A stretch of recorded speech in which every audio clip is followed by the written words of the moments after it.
The views and opinions expressed on this podcast are not necessarily representative of the coalition or any other entity. This content is intended for mature audiences only.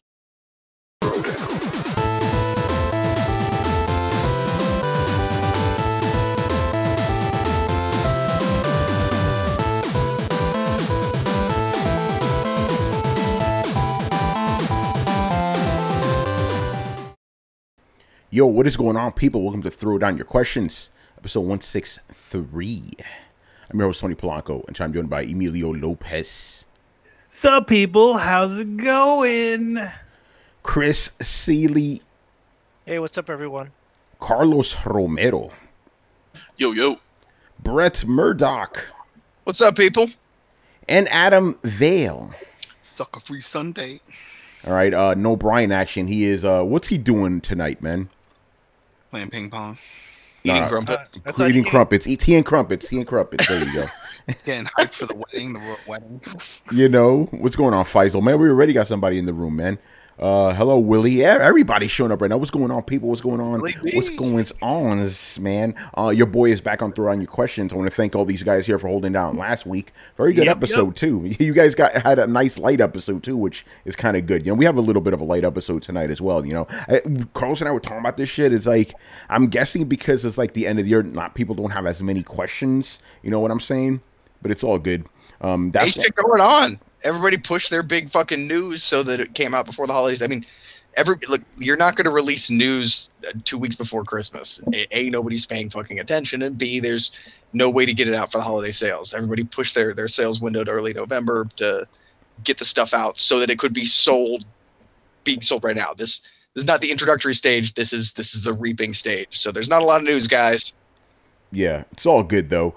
So I'm going to bend the rules a little bit tonight because our boy Damien is back. You all remember Damien, sometimes fan of the show. Now, he actually asked us 4 questions tonight, but now I'm going to let it slide because he has been without power for months because remember, the hurricanes hit him and shit, the Virgin Islands. So I'm glad you're back. You have power again, Damien. So that, well, by the way, what the fuck is that noise? I'm hearing some blah, blah, blah, blah, blah.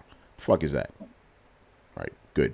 Nobody wants to come forward. It was me, Tony. Hey, it was me. I heard it, so I don't think it was me. It was probably Adam. Is somebody's listening to it while they're listening to the show while they're about production.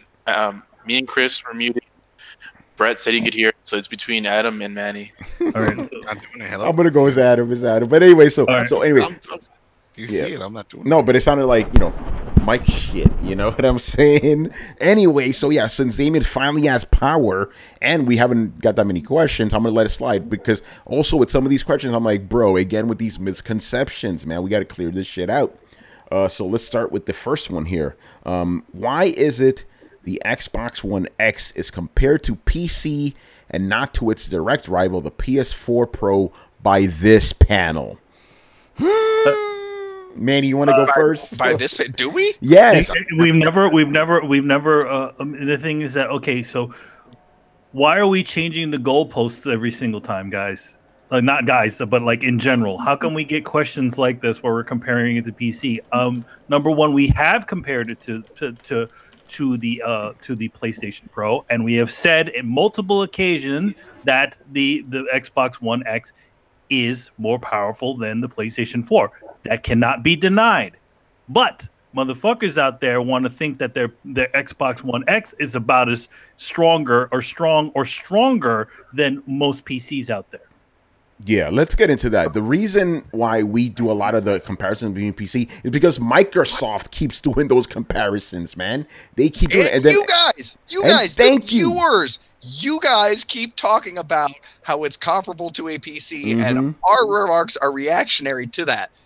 Yeah. If we're comparing it to a PlayStation, there's no discussion, and maybe that's why we've had it several times and nobody's noticed because it's a very short discussion. Be like, yeah, Xbox, Scorpio versus PS4. Yeah, it's stronger. Crickets. Yeah. I mean, and you can look at any of the Digital Foundry footage of where they can compare, do comparisons between the Xbox and the PlayStation Pro, and there is definitely a difference. Microsoft is doing, is being more active about having a lot more games that take advantage of the Xbox One X's abilities, unlike PlayStation, unlike Sony with PlayStation. You can most of the games that you see out there, they don't have a patch, and you just use the stupid boost mode. So it's it can't be denied. Yeah, but again, Brett already said it. The reason we keep doing those comparisons is because you guys keep doing those comparisons, and you keep asking us about those comparisons. We've compared this to the PS4 Pro already, and we said the Xbox is more powerful because it is. But if you guys keep asking us about the PC comparisons, we're going to keep comparing it to PC. So, yeah, Damien, it's not on us. It's on you guys. You know? So what is it? So what is it? Is it, if you want it to be compared to the PlayStation 4 Pro, it is undeniably the Xbox One X is more powerful. You want to start comparing it to PC, because when you start hearing those teraflops. Yeah. Yeah, but see, here's the weird thing is that I think in a lot of our personal life, like outside of this podcast, if you ask me about an Xbox One X, I'm just gonna fucking call it a Scorpio because that is a just call it a Scorpio, man. Just it's a terrible fucking name. Yeah, it's a dumb name. Call it Scorpio, whatever. So if you ask me about the Scorpio, immediately what comes to mind is it is a premium console on par with the PS4 Pro, plus a little bit more at a higher price tag. Like, I don't associate it with PC personally, and I don't think any of us here on the podcast actually do. Like, when you hear Scorpio, do you immediately think of like, oh, a PC type machine, or do you immediately think of a fucking console? It's a console. That's what I'm saying. So like, just for clarification, because obviously it hasn't been clear yet, none of us really actually regard Xbox in the same tier as a gaming PC. We regard it in the same tier as a premium high-end console, like a PlayStation 4 Pro. Yeah, exactly. I don't think go ahead, man. When they announced this shit, they said this was going to be a machine that does 4K games and no compromises. So that's right. When our PCs that were way better than whatever the Scorpio ended up being couldn't do those things, we called it out. So it's like you keep mentioning these things and all these things that the Scorpio could do, but we called it out, so we compared it to PC. It's like the PC can't even do this. Why are you guys coming up with all of these things that the Xbox clearly is not going to be able to do? So a lot of it is fanboy talk that we clear, like we try to like give knowledge to people, especially like when people are saying performance wise the Xbox Scorpio can do better than PC. We see that a lot. It's not something we come up with. The only reason we bring it up is because people are saying this, and we try to clear the air. We try to like let everyone know that this is not true. Yeah, exactly. But like, no one is saying.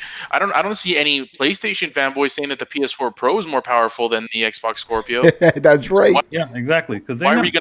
Yeah. So why are we gonna bring this up? Because no one's mentioning it. That's why. They think that we're like as PlayStation fanboys, I guess. Like we have our tail tucked between our legs. Where we're like, oh shit, we can't. It's like, no, I unabashedly admit that Xbox is more powerful. Yep. I do. But and the funny thing is, it goes back to people forget or haven't been around the podcast.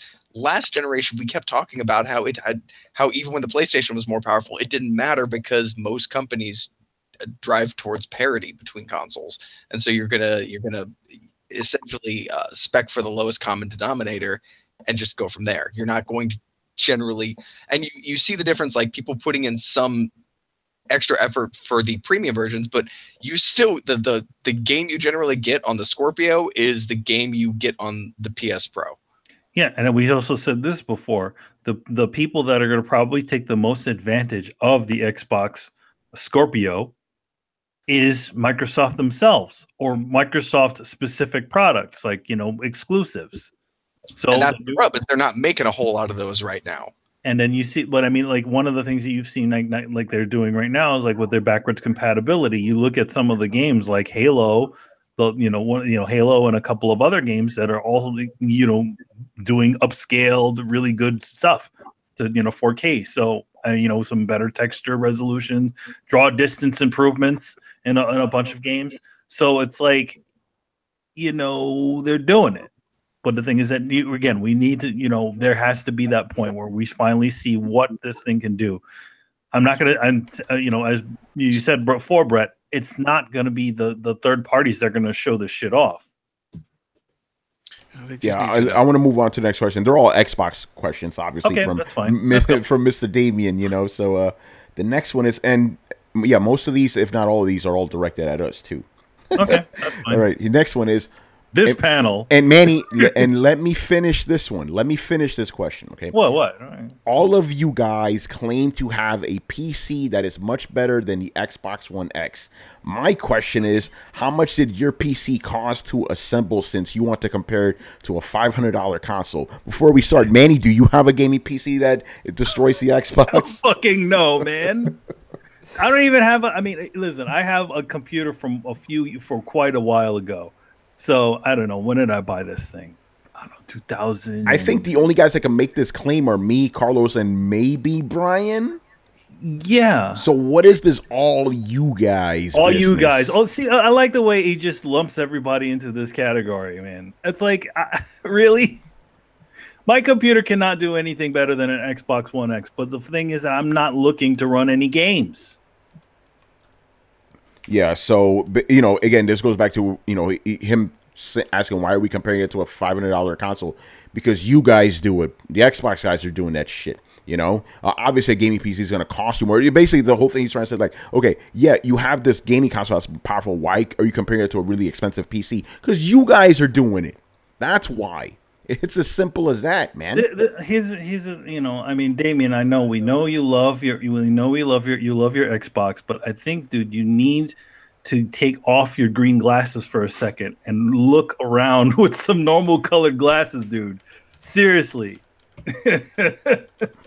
Everybody's at fault because we're not talking about Xbox enough. Everybody's at fault because we're not, because this is not happening. As Brett likes to say, the goalpost keeps switching around because it's not information that you want to hear. Yeah. Man. Okay. Okay, my shit. Carlos, do you want to answer that one, or should we actually tell him? Because I'll freely tell you how much my PC costs. Yeah, mine's is everything compared. I'm talking about monitor, all this other shit. Close to about $3,000, but again, I didn't buy it for gaming. I didn't buy it for. Damn, Adam, that shit fucked you up, didn't it? That fucking cough, man. Yeah, but remember, I didn't really buy my shit for gaming. I bought it for video rendering and to make my job easier. It just so happens it could destroy the Xbox One X, but I didn't buy it like for a gaming PC or whatever. But it costs. Originally, it was like $2,000, but then all the other shit I kept buying for it. Because Brett, we talked about this before. When you buy a gaming PC, you got to buy other shit you had no idea you needed to buy. And I still need to buy a fucking desk for this shit. But yeah, you got to buy a desk and some monitors. You still got this shit. Yeah, about 3,000 or so. What about you, Carlos? Yeah, 3,000 or 4,000, but it's just a lot. Like, I have everything water cooled, so it's like that's going to be expensive. So a lot of the stuff is just kind of used for performance reasons and this is a multi-purpose machine. It's just not a gaming machine. I don't use this machine mostly for gaming. I use this machine to program. I use this machine to watch movies. I use this machine as a Plex server. There's just so many different ways to use a PC. So yeah, like you're right. It's not comparable to an Xbox One S.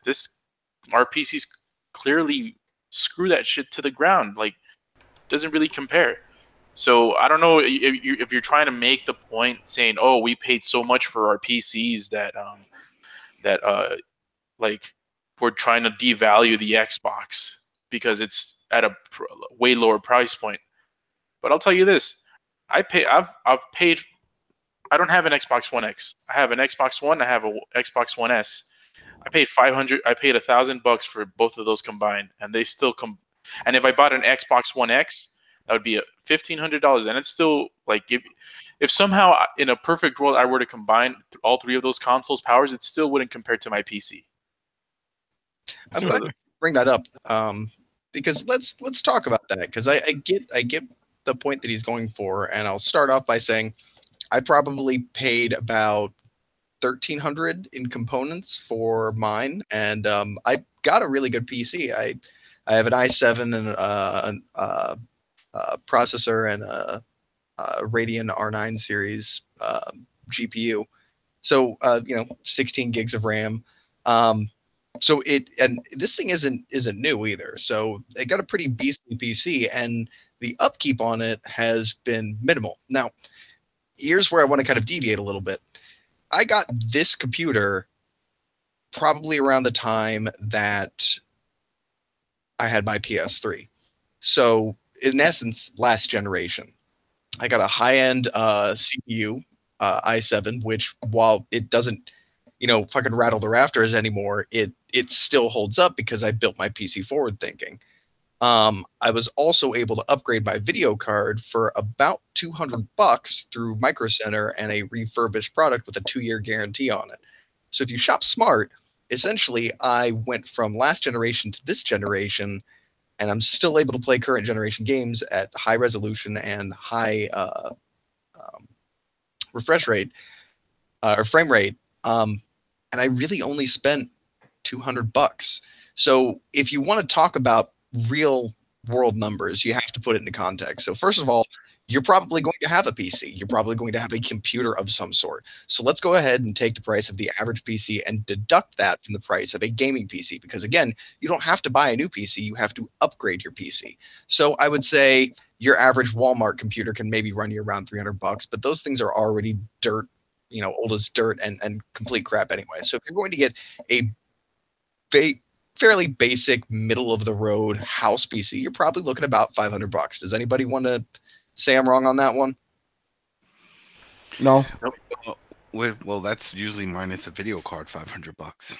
Yeah, so you can get something started for $500. So let's take that first $500 for the cost of a gaming PC and throw it right out the fucking window, because you're probably already having a PC anyway, and we're building on top of that. So that's money you're going to be spending regardless. So let's go ahead and throw that number out the window. For another $500, you could probably make the upgrades to a bare bone high-end forward-thinking system. Yes. And then next generation, when things would come out again, you could upgrade for another $200. So let's say over 2 generations, you're maybe spending $700 to kick the ever-loving shit out of the specs of every single console that you could have on the planet. Those numbers put a happy face on this guy right here. If you really, really think about it, you're spending more over the long term to keep up and upgrade your consoles, because you're having to buy whole new systems, and you're not taking into account the fact that you already have a computer. If you buy your computer thinking forward of, I want to be able to upgrade this into a PC or a gaming PC, you're going to buy a motherboard that's going to be relevant for a while and is going to be durable. You're going to buy a high-end processor. You're going to make sure it takes the most current gen of RAM. You're going to future-proof your PC, and you can build a pretty good future-proof bare-bones PC for less than the cost of a console when you take these extra things into account. So I just want to throw that out there for all of this talk about, an Xbox is cheaper. Yes, it is, but also no, it isn't, unless you're just one of those weird people that doesn't have a computer. And by the way, half those people that I know that are talking about how it's not cheaper buy fucking laptops. They're spending at least $600 every few years before the thing burns out and becomes damn near unusable. So you really want to look at the numbers in relation to what you're already spending and the things that you're already going to be spending on. If you're one of those people that doesn't have a PC and just lives with an iPad, no computer, then that's going to be a thing. But if you have to buy a new computer in the next 5 years, the costs are not going to be as steep as you think to turn it into a gaming PC, especially if you forego console gaming. And then, as a lot of people will be really quick to jump up and say, you'll then make additional savings on game purchases. Yeah, exactly. All right. Next question from Mr. Damien. Another one. Actually, every single one of these are addressed to us. Okay. All right. This panel. Yep, this panel. Okay, he went back a little bit for this one. On Throwdown episode 138, you claimed developers would not use additional resources to use the power of the Xbox One X. And again, let me finish this question. So far, 90% of games are being optimized to operate better on the X than on the Pro. Why do you think that is, since you claimed they would not do this? All right, where are you getting that 90% from? Because from what we've seen, games are not running any better on the Xbox One X than they are on the Pro. Some are, not 90%. I don't know where you're getting that number from, bro.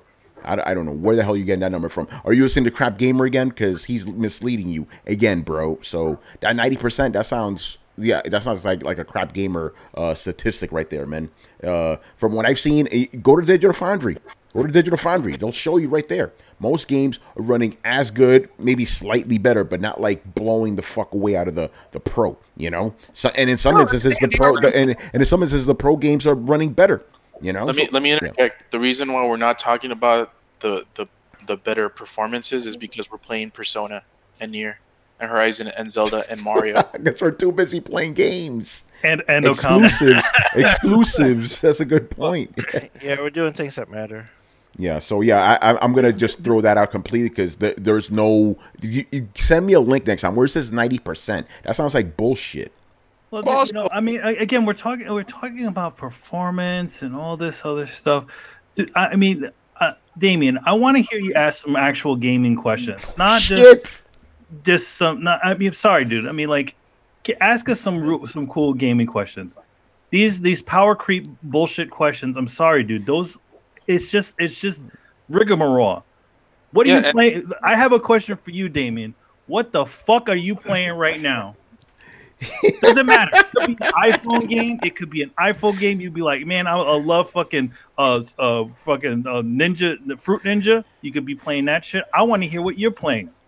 And by the way, how many of us have a PlayStation 4 Pro? I think only 2 of us. Yeah, me. Yeah, I don't have. Yeah, three of us. Adam has it too. Adam has one. So it's not like all of us, like Brian doesn't have one. And you know what? If I had just a regular PS4, I'd be just as happy.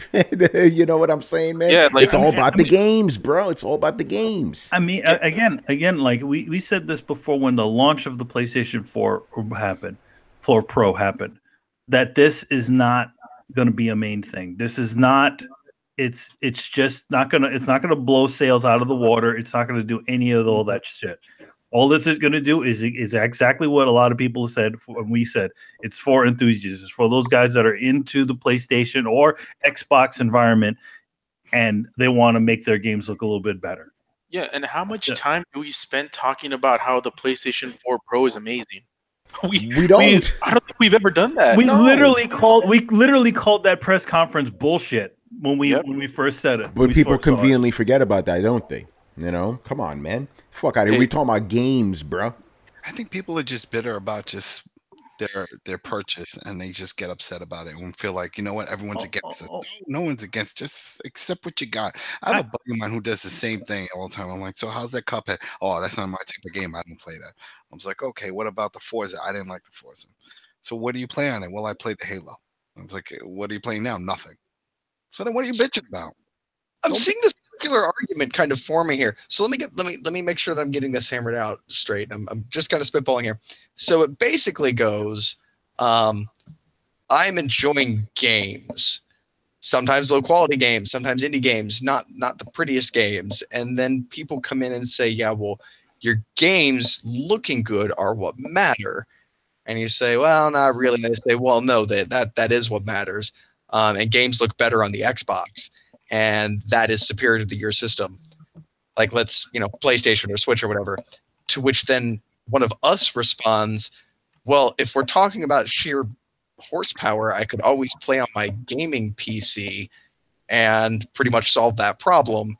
And then the other person goes, why are you comparing Xbox to PC? And we end up with our head in our hands and start the whole cycle over again. So it's you can't have your cake and eat it too. Either specs matter, in which the PC is going to trump the Xbox, and as I just illustrated, for not that much of a real world price difference. So if anybody wants to tell me I'm dumbass on that one, but I'm pretty sure I crunched the numbers and they add up. It's not that much of a real world price difference. So if specs matter, we can play with higher specs than the Xbox allows, but we're not shouting that from the rooftops. Notice Brian's really the only one of us that is, even close to PC Master Race, and none of us on here are like, oh yeah, fuck consoles, PC Master Race forever, blah blah blah blah. None of us are diehard spec fanatics here. We're about the games, and it's always been that way. So you either get it coming or going, man. Like I said, you can't have your cake and eat it too. You either brag about specs, in which case we trump you with PC, or you brag about games, in which case that's what we're already talking about. So it seems like we're stuck between a rock and a hard place. There's nowhere to go from here. If you're not willing to accept that, yes, it's the most powerful console on the market. Yeah, we all acknowledge that. We've acknowledged that shit since day one. So I don't know what the beef is. And just to illustrate Brett's point, my gaming PC, just like it kills the Xbox One X, it kills the PS4 Pro. I play on the PS4 Pro more than a PC because it has games I want to play. It's all about the games in the end. And think about it like this. You know, we're talking about power and shit, right? What is the hottest console of the year, right? The fucking Switch, the weakest console out there, is killing everything right now. People don't give a fuck about that stuff, bro. It's all about games, man. And you're hearing you hear stuff about like how the 3DS is outselling the Switch. Yeah. By the way, Brett, Damien is actually in the comment section. He's calling you out. Oh, what's he saying? He's saying that you were all about specs years ago. Why did you change your opinion? I don't remember you being about specs years ago. Well, he did. Brett did actually say at some point the reason why he bought the PlayStation 4 was because it made pretty games.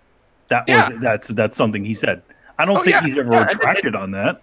No, and the next generation, don't get me wrong, the next generation rolls around. We never talked about 900p. What are you talking about, man? That was you. That was the you guys talking about that shit. We didn't give a fuck. Hey, Damon, remember when I got called an X-bot when I wrote that article for DualShockers talking about how 900p and 30 frames doesn't matter? I guess we forgot about that, didn't we? Anyway, Bray, go ahead, man. Yeah, no, at the time of the launch of the PlayStation, I chose PlayStation over Xbox for two reasons. One, I did not like the history I had with Microsoft as a company, and I did not see them turning that ship around by the time that this console launched. And two, I wanted to buy the one with the higher specs. Does that mean that I'm going to jump ship and pay a bunch of extra money mid-fucking generation for little to no gain? Absolutely not. Now, is that going to become relevant again when we introduce the base models of the next generation of consoles? Absolutely. If Sony has gotten arrogant, if they've lost interest in my business and Microsoft really doubles down on producing the kind of games that I want to see and comes out with a more powerful console at a reasonable price, I would absolutely jump ship. I'm not married to fucking Sony. I didn't sign a contract. It's more relevant at the beginning of a generation. Right now, we're talking about a mid-generation elite console. We're talking about a very large monetary investment for very little gain off of the thing that you already have. Now, if I were deciding I wanted to jump ship and buy an Xbox, I probably would buy the high-end version of it because fuck it, why not? If I'm already shelling out the money, I may as well get the better version of what I can. That's what I said too. Like if there's enough for me to pick up an Xbox Scorpio. I mean, an Xbox One in general, I would go with the Scorpio because I don't have the console, and if this is the best, then fine, we'll go with that. Yeah, I've said that too. I'm like, if you're not into gaming, gaming PCs and shit, you want the most powerful console, get the X. I've been saying that, but it seems like it goes one ear out the other. Yeah, go ahead. Since I got called, I just want to reiterate. It's not the timing. It's not that it's years later. It's the change in the generation. It's because I'm not already buying a console, am I not as concerned about specs? And honestly, the reason it's not in public discussion is because there's not a lot of people jumping into gaming this generation right fucking now.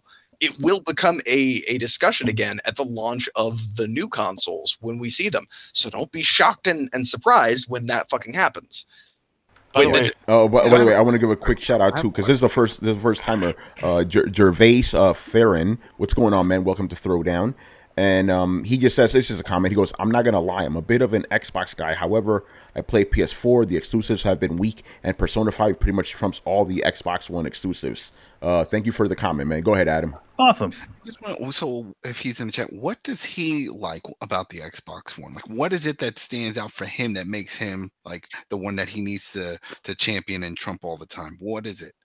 Hey, Damien, go ahead. Answer the question, please, man, because I'm actually curious too. From my experience of talking to people that are doing the same thing, it's just the ecosystem. That's where the friends are. That's where the Chivos are.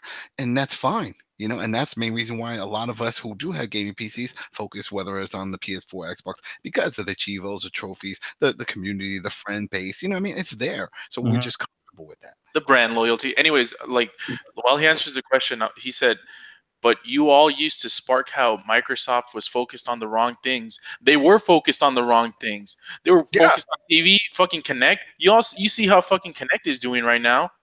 Like, they were focused on the wrong things. They launched a console $100 more expensive than their competition, and it was a weaker console at that, and it all went to shit. Like, they didn't compete with PlayStation. Oh my god, my head is about to explode right now. Okay, Brett, I'm gonna let you answer this, obviously. So I think it was Sodep. He goes like, "Hey, Brett, 9 months ago was saying, was talking about how he hated Nintendo. He changed his mind. Yeah, no shit, because he has new evidence, man.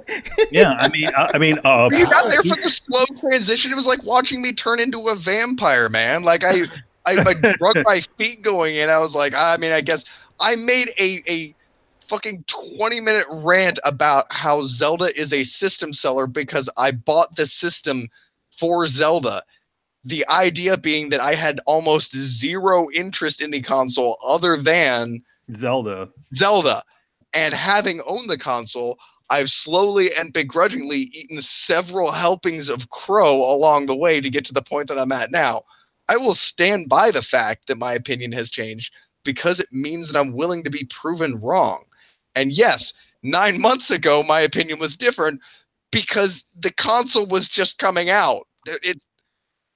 Are you really saying my opinion has changed since a product has become available and I've had the chance to put it in my hands? And I don't know what that proved. Yeah. By the way, Adam, to answer your question, he goes, he likes the ecosystem Xbox, which is fine. Nice. That's cool. There you go. There you go. That's why I like PlayStation. I like the ecosystem. Buddies, the same thing. It's the ecosystem, and it's that's all about cool. the ecosystem, man. Wrong with that. Yeah. I mean, the thing is, in general, like, Microsoft, the Xbox in general was the first thing to kind of start that. Mm-hmm. So, I mean, I loved it. Remember, I lived on that shit. I gotta ask. So basically, like, since we have really good crowd interaction tonight, to the crowd, to the mob in general, is your guys' idea of integrity taking a base opinion and driving it so far into the ground that you refuse to see any other point of view, despite any evidence? Like, anytime we change our opinion or say something different than what we've been saying in light of new evidence, people want to be like, well, why are you saying something different now? Because new evidence has come to light, because we've experienced new things, because we're constantly changing our opinions. Do you guys not see that as integrity? I mean, I don't know. I mean, you feel like there's two types. It's like, you grow as a person, right? And you find something new that you didn't like before. I mean, I always use Tony as the biggest one of that, because I mean, back when we were young, he was all about friggin' like Sega, being the Sega guy, and then when the Sega Saturn and the Dreamcast failed, that was a big step for Tony to actually go and pick up a fucking PlayStation and have one in his house. So let me get this straight, right? So basically, me buying the PlayStation all those years ago was me being less, having less integrity, because for years before that, I said PlayStation sucked, right? Or let's take it another step, right? I used to hate JRPGs. Actually, RPGs in general, I hated them. Mm-hmm. I changed my mind. So does that mean I have less integrity because I changed my mind based off new shit? Is that how this thing's how it goes now? Yeah, I think the problem is, like, there's a warped version of integrity going around. Integrity is not blind loyalty to a brand of plastic box. Having integrity means generally sticking to principles, right? Our principle isn't picking a hardware brand and sticking to it. Our principle is telling the truth and bringing you information about video games and the culture and what's going on in video games. That is where our integrity lies. Our integrity is not Microsoft is the best, no matter what they do, they can never be wrong, right? That's where you're coming from. Where we're coming from is, hey, we've got this new information, or we tried this, and now we've formed a new opinion. That's called growing as a person. It's called using information, forming an opinion, an informed opinion. That's what we do. Yeah, we could go into Don't mistake that with what you guys do. I see that shit all the time. Like, people call, like, "Oh, you said this a year ago. Why you change your mind?" It's like, because there's new evidence out there. But anyway, it's like, hey, I actually played this. Yeah, hold on. I need to do something because this is Damien. I want to show you something. I don't know if you guys can see this shit. See that over here, right? Let me see, angle it. That's an Xbox. That's a Switch. There's a PlayStation. There's no fucking brand loyalty here, bro. Gaming. That's all I care about, man. Come on now. You know, it's crazy, man. Anyway, last question from Mr. Damien. Hold on. Yeah, go ahead, Brett, and then we can move on. Okay, so let's say this, Damon. Damon? Damon. No, I said Damon, didn't I? You sound like you said Damon. No. Damon. Check. Like like the Omen, like the Omen, man. Check it out, man. If you or anybody out there who holds this opinion that because we don't have an Xbox or because we're not in the ecosystem, like, oh, hold on, Brett, I need to stop you. He goes, it seems your integrity is to change as Sony changes. Come on, that is fucking bullshit, bro. Sony changes? I just showed you that I own every fucking system, so it changes when Sony changes. What the hell does that even mean, man? At the beginning of this gen, you guys champion indies. Now you don't care about them. When the fuck did I champion indies? Tony has never championed indies. In fact, we tried to convince him to play indie games. When the fuck did I When did I champion them? Come on, Damien. You're listening to the wrong show, bro. In general, Tony, in full on general, Tony does not care for indie. No, I like AAA games. I like the big budgets. I've always had indie games. I don't really care for them. Yeah, we talked about this. We literally had this discussion like a month ago where Tony was deciding whether to even include indies as Game of the Year contenders. Yeah, I wouldn't. I personally would not consider an indie game. Actually, we were asked about that. We were asked, what are your favorite indie games? I kind of came up blank. I'm like, So, Damien, that warped hearing you have. Anyway, Brett, I'm sorry to cut you off, but that was such bullshit. I needed to call it out. Anyway, go ahead. Look, man, if loyalty is determined by what you're playing, buy me an Xbox, and I'll be an Xbox guy. Yeah. Okay, hold on. Well, Brett, again, okay, you know what? Again, he goes, do you remember when Brett stated to call them indies? Wait, do you remember when Brett stated not to call them indies, but to call them games? Yeah, what the fuck does that have to do with anything? Brett is technically right. They should just be games. Yeah, and it was Brian who said that. And it was Brian that said that, yeah. But come on, Damien, man. You on something, bro. Anyway, go ahead, Brett. he's been stewing, man. It's like the power and all that stuff. He's like, oh. Listen, bro, I'm glad you got your power back. I mean, talking shit on Xbox. By the way, Damien did answer the question about what he's playing. He's playing Gears of War. Nice. And it's a good game, man. A couple of us actually beat it too. Yeah, the fourth one, right? Too, man. I beat that shit last year. You know what else? Like what else we beat? Like at least me and Tony, we beat Cuphead. Yo, okay, Damien, you beat Cuphead, man. Show me those achievements, bro. Let's go. Show those Chivos. Or what was it? There's something. Oh yeah, you were playing. Well, Quantum Break. Quantum Break. I beat that shit. Voodoo Vince. I played that shit. Come on now. Anyway, Brett, I'm sorry I cut you off, but that was some bullshit. Go ahead. And then we can move on to my only point was I issued you guys a community challenge. Put your money where your mouth is. Buy me a Scorpio or an Xbox One X. It will be the most powerful gaming console in my house and will become my default gaming system of choice. So you want to switch somebody over to your side? Here's your fucking chance. I will sell out my brand loyalty right now for the first person that buys me a Scorpio. Well, I want to point out other things too, because he keeps comparing the price of an Xbox One X to a PC, right? It's like, it's okay, Damien, take your Xbox One X, put it on your desk, hook up a monitor to it, and please install Photoshop and go create something. Dare you. I double dare you to do that. Triple dare you. Go put on Poser, whatever. Daz is free. Go make some characters. Go make some 3D characters. Oh, wait, you can't do that? Right, because it's a console. Yeah, it's pretty much made to do one thing. You know? Exactly. All right, come on. I want to move on to the next question here. The last one here. Okay. And again, let me finish the question. Sure. All right. When Batman Arkham Knight was released, it was unplayable on PC, but this panel blamed the developers for not optimizing the game properly, which is true. That was true. True. That is very true. Okay.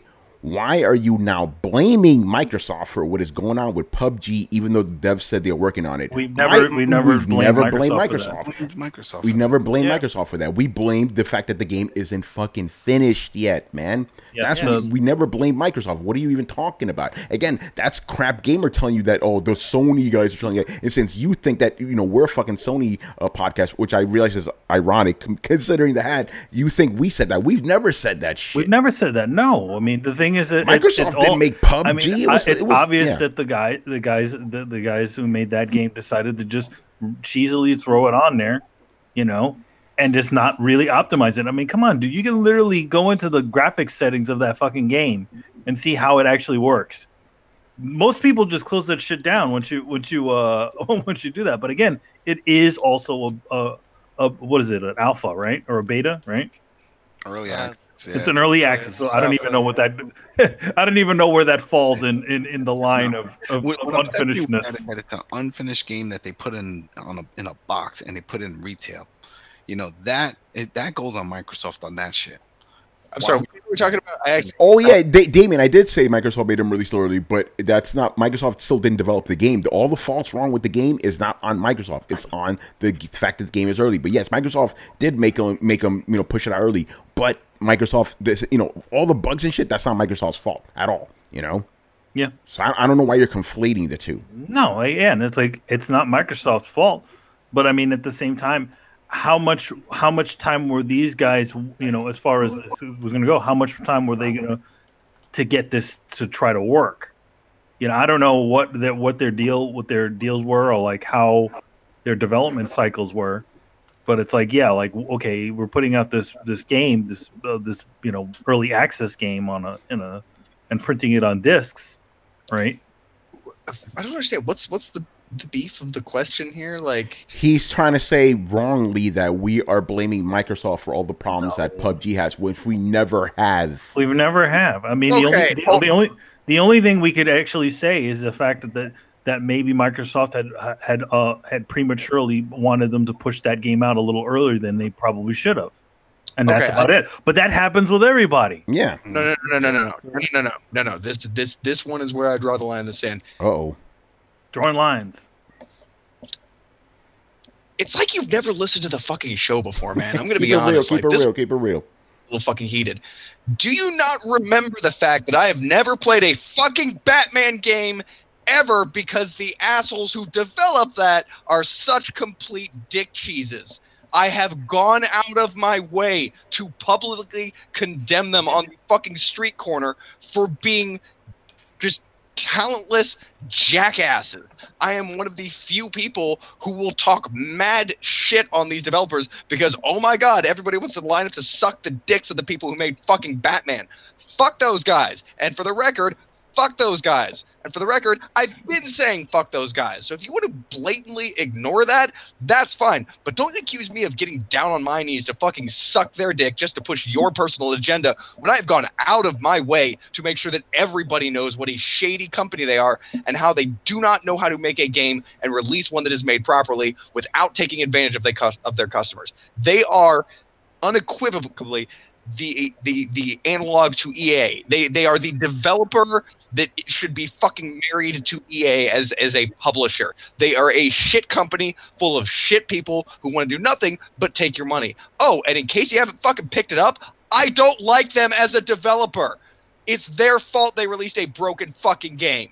Nobody put it at Microsoft's feet, especially me. So don't put those fucking words in my mouth. Thank you. He speaks for all of us right there, man. Come on, son. Well, you know how it is. It's like people don't like to go through generalizations. People do like to go all through of you guys. generalizations. So one guy on the show may say something, then it's all of us that said something. Think about it like this, right? Damien gave a shit. He goes like, "Oh, you guys were talking about 900p TVs. We were asked that question. We didn't talk about that. We were asked that. So basically, since somebody asked that question, we are all guilty of saying that." It's insane, man. All right, so that's enough for the Damien Power Hour. So let's move on to. but seriously, though, thank you for giving us a lot of ammo for tonight. It's nice, it's not for nothing, Damien. We have these little spats and things, but it's always good to have you leaving questions and listening to the show. Yeah. All right, man. Let's move on here to the return of someone who's one of our original fans, and I mean actual fan, Mr. Phantom Vash, baby. He's back. All right. So his first question is: just about every hardcore gamer has a backlog, which means they are going to be playing a game for the first time that did not release this year. So what is everyone's late to the party game of the year? Mine is Persona 4 Golden. So late to the party game of the year. Yeah, I'm gonna jump in first because that is actually my late to the party because I just played Persona 4. Okay, I first played it years ago, but I only played the first 4 hours. But I finished it this year in January. So that's my game of the year, late game of the year contender. I also would have thrown in, and Carlos, you'll be happy with me about this, Inside. Great fucking game. Nice. I still haven't played that one yet.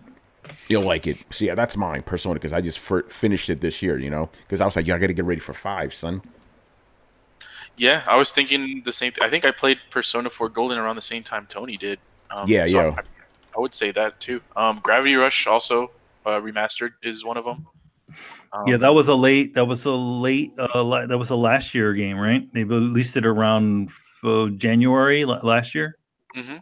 And I barely got playing to it early this year, so those 2 games definitely were on the list because I think those are the only games that I played that came out last year. Oh, I finished Uncharted 4 this year, but I played like half of it when it came out, so I don't know if that counts. So yeah, those are mine.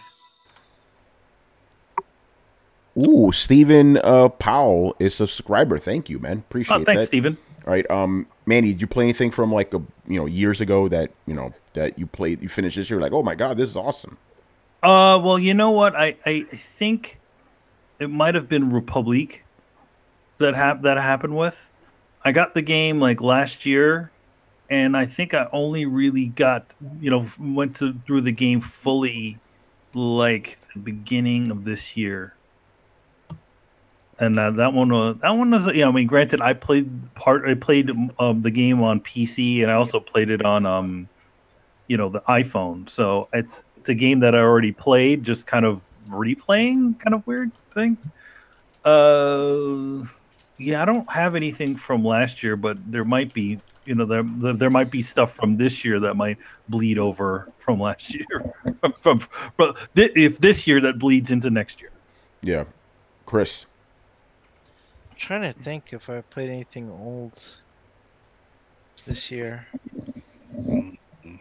I don't really think so. Everything I played, like even Mummy Remastered and Nier and all this stuff, was from this year.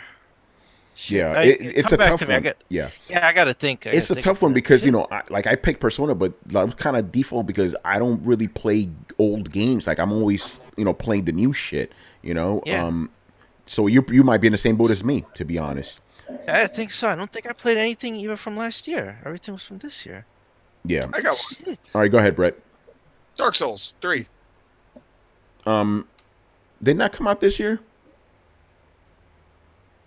No, it came out last year. Okay, so okay. But well, that's DLC, man. Like we didn't stop playing it. No. That's my point. Is that I think if any game should get Game of the Year 2 years in a row, it's Dark Souls 3 because I've literally played it a good portion of both years. Okay, fair enough.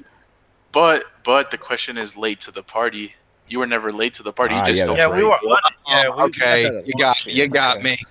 Yeah, get late to the party. Wait, be late to the party. No, I have to stick to my guns or I don't have any integrity. Oh man, does anybody actually have an answer for this? Because again, I don't think most of us play old games. Does Disgaea count? Because it released on the Switch and I didn't play it on the PlayStation because I was late to the party on PlayStation and then I waited until it dropped on Switch because I wanted to be portable. I am going to count that. Yeah. Okay, Disgaea 5. Adam, go ahead, bro. I was gonna say I don't know, like with the Mario Kart but I knew it was gonna be good even on the Wii U. I just didn't want to get a Wii U, so that doesn't count. But I gotta say, for me, it's a Ghost Recon Wildlands because when that came out this year. Yeah, but no, I'm just thinking of a game that I pushed off, and then I was like, no, I didn't. Wait, didn't Wildlands come out this year? Yeah. So Yeah, Adam, that and don't count. That don't count. It's got to be an old game that you missed out on. I don't miss out on anything. Okay, so you can't answer this. Again, we're having a tough time with this question because we mostly play new shit. Yeah, I don't. Carlos, you said Persona for you, right? Yep. Persona 4 Golden. Awesome. Eighth, Wiz, you mean you weren't following us on Twitch, bro? What the fuck? But thank you for following. It's a better question to have next year because a bulk of big games. I think we had a wave of games hit this year that a lot of us like. I haven't gotten to play Nier or Persona. Yeah, I'm gonna miss out on Wolfenstein. To be honest, I'm probably not gonna play it. So next year we'll have a whole lot. Like next year, this question will have a whole bunch of answers because we're not going to get to chew into this backlog of really good games until after the first. So the problem is last year we didn't really have the problem of too many games. Yeah, that's true. This year we had that problem for sure. All right, and the next question: do you see Sony and Nintendo joining Microsoft and Valve by creating an early access / game preview program in 2018 for their platforms, or do you think they will stay away from this model in order to protect their consumers from being flooded with incomplete / unfinished / broken game titles as best as possible? Do they think it wouldn't be a profitable program for them? Yeah, Nintendo's not gonna have this shit. I can tell you that right now. Yeah, they won't do it. Nintendo, Sony hasn't Sony released early access games before? I could have sworn they did. Might be wrong on that though. But Sony maybe, but Nintendo definitely ain't fucking doing it. You know? No, I don't think Sony will do it either. And the evidence that I would point to is the fact that mods for games like Fallout on Xbox, you're allowed to download additional assets to create mods, whereas on Sony you are restricted to using only in-game assets. So Sony generally keeps a tighter leash on their stuff in an effort to make sure that nothing fucks up. Like they do not want any crashes, any game. And I honestly think the reason for that is that that's the default setting. I think Microsoft is exempt from it because so much of their original fan base was brought to their platform through the ability to mod the original Xbox, myself included. So Microsoft has always kind of catered. It started accidentally catering to this group, but then it had a market base that it wanted to keep. So it pretty much allows them a little bit more freedom because they know that's what their customers want. And that's one of those examples of Microsoft knowing who their customer base is and deciding to work with them. Sony has never had a history of being open or even being hacked very well.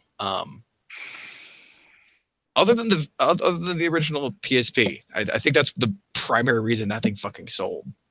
But my point is that Microsoft has a much different attitude and approach than Sony does towards how open they are. Microsoft tends to be okay with the idea that if you want to break your game, that's fine. That's on you, though. Yeah, I don't know if there's much more to say about that. Sony and Nintendo probably won't do it. Let's just be honest. Fan of Ash also did ask us, he was like, hey, if you have any room, like, can you tell us what your favorite games and most anticipated games are? That's for this week, bro. We're going to save that for episode 164. So stay tuned for that.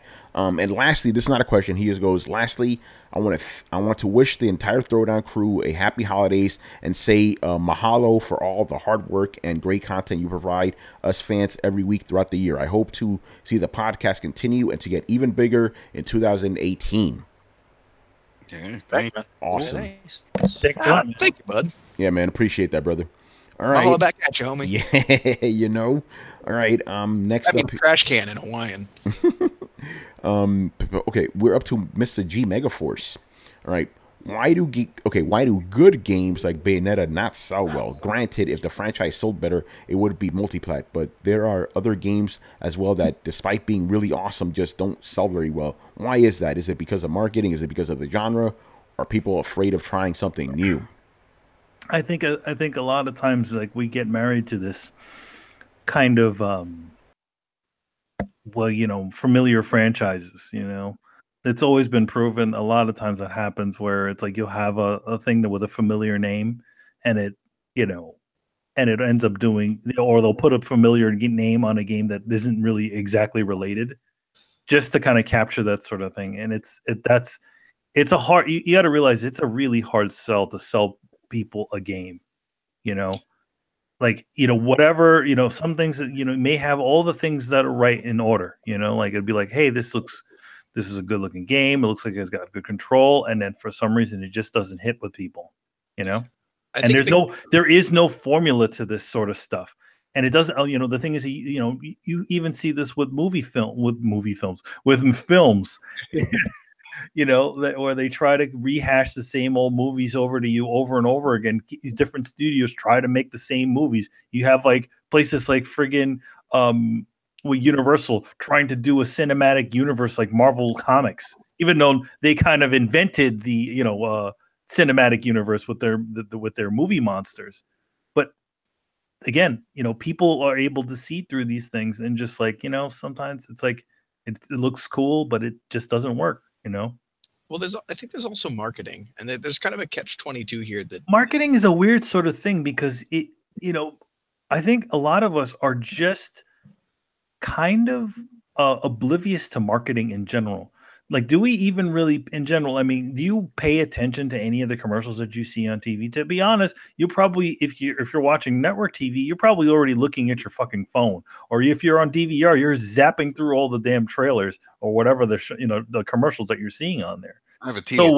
So where do you get hit by these sorts of things? Honestly, to put my tinfoil hat on, forum shills. I mean, there's the idea of astroturfing is the new form of advertising. It's the idea of starting threads, of talking about things, of let's play videos, of YouTube videos. The idea of you know, astroturfing, for those of you who don't know, is artificially creating a grassroots movement. So basically starting at the bottom up and trying to get it out there. And they actually spend quite a bit of money on that, as well as TV advertisements and things. But here's the weird thing.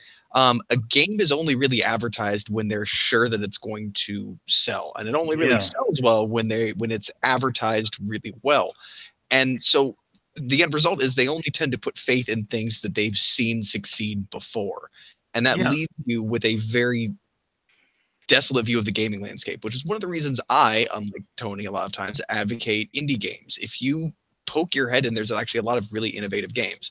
A great example is Absolver just went on sale for 50% off like last week. So there was a flood of new players, and all of a sudden all these people were talking about like, wow, this is a great game. How have I not heard about this? Because it has next to no advertising.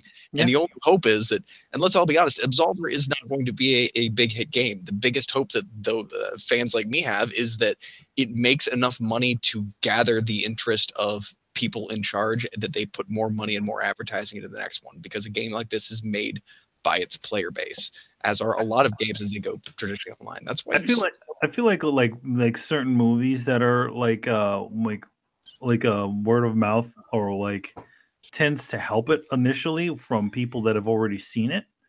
Oh yeah, you know what I mean? Like, you know how like you have, like, let's just say for the sake of conversation, we created a film that just was like this low budget film, but it had this really great idea, like The Terminator, right? A movie like The Terminator was made for pretty much shit. It was made for nothing. You know, you have a bunch of no-name actors in it, but that movie somehow managed to capture people. And then you look at Terminator 2, which was, when it was made, was it like 10 years later, right? I can't remember. It was actually 7 years later. It was like made 7 years later, and it was probably one of the most expensive movies ever made at that point in time, just for the plain amount of special effects and stuff like that. Like, and for Guns N' Roses to do a new track for it. Well, that track was still in the fucking Use Your Illusion 2, you know. Special, man, it was special. I mean, Portal worked the same way. The way that you climb out of that is through very successful word of mouth. And to circle back to your movies and TV analog, I think that's why a lot of we're seeing an increase in stories being pulled from comic books right now, is because it's a way to cheaply crowdsource the success of a story. Well, yeah, but I mean, that's just transportation of media. That's like, hey, look, we just took this really popular comic / book / video game and made it into a film. Yep. You know, you already have a bit of people that are already down to watch something like that. And that's what I'm saying. They don't want to take the chance on creating a new movie IP or a new television IP. They'd rather borrow from a genre where they already know that it's successful. The big takeaway from that is companies don't like to gamble. No, they don't. Especially when you have things like video games, which cost millions and millions of dollars. So I mean, it's like I mean, I love the game Gravity Rush 1 and 2.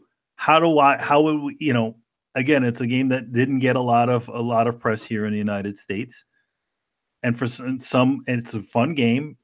But for some reason, it didn't hit. It's got a nice art style, and it's just not something that worked. Maybe it feels too Japanese for people. Who knows?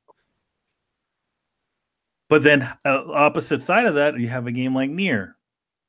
Theoretically, that game again, when it first started, I mean, they did have a little thing on the stage at E3. But initially, that game did not get very much press until after it started. Until it started hitting where. People started actually playing and going, "Oh my god, this game is crazy good." Dude, one of our favorite examples. Yeah, look at Bloodborne. They throw that shit on the end of the sizzle reel because they have no faith in it. Yeah, what did we see? It was a guy going through a door, right? It was one of those gas doors, and everyone was like, "Oh!" And then that's it; it's gone. It was all about the. For those of you that care, here's a fog door. Yeah, it's all about the Order 1886. That's what all of it was. But then you saw how quickly that flipped around when people started, when reviews started coming in and people started complaining about game length. Yeah, the funny thing is, just you wait and see. Watch how much stock Sony puts in Bloodborne 2 now. When they come out, that'll be at the front of the fucking sizzle reel. I'm pretty sure.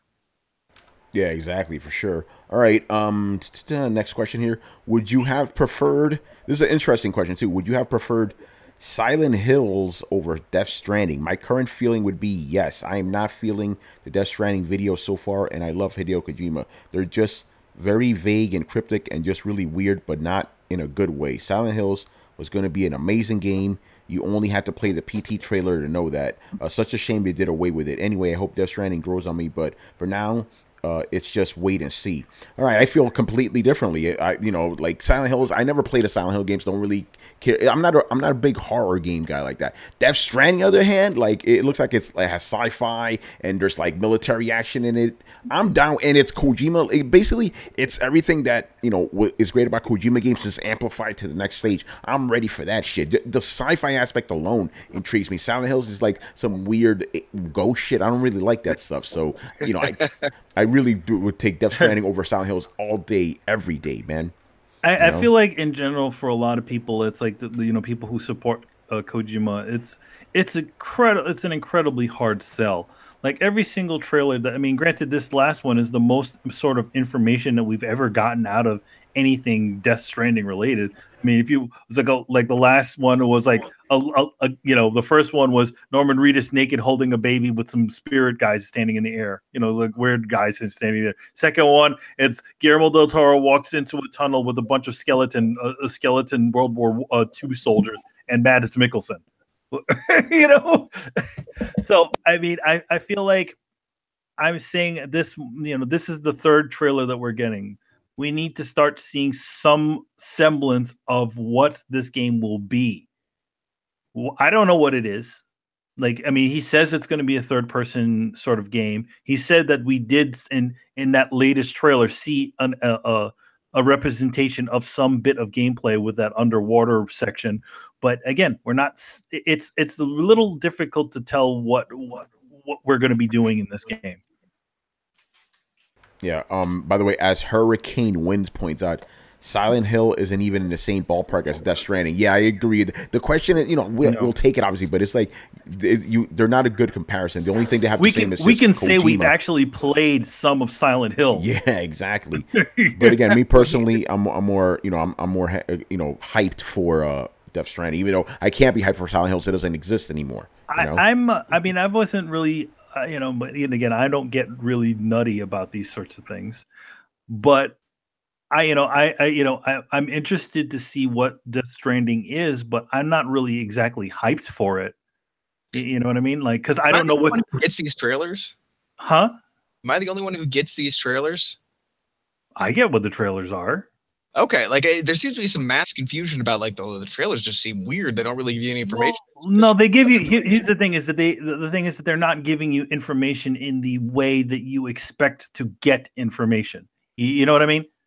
Like it's not like I'm in a world where there's, you know, it's like there's none of that sort of shit. Like it's like you know, like a normal trailer would be like, you know, Norman Reedus is in a world where things turn upside down. Reality is beyond wherever you have ever been. He fights the ultimate evil from another world. Norman Reedus is Death Stranding. Norman Reedus is Death Stranding. See, it's not like that. It's not like that sort of stuff. So I always say that these things are kind of like it's like they're almost like short films. They're less trailers and more short films than anything.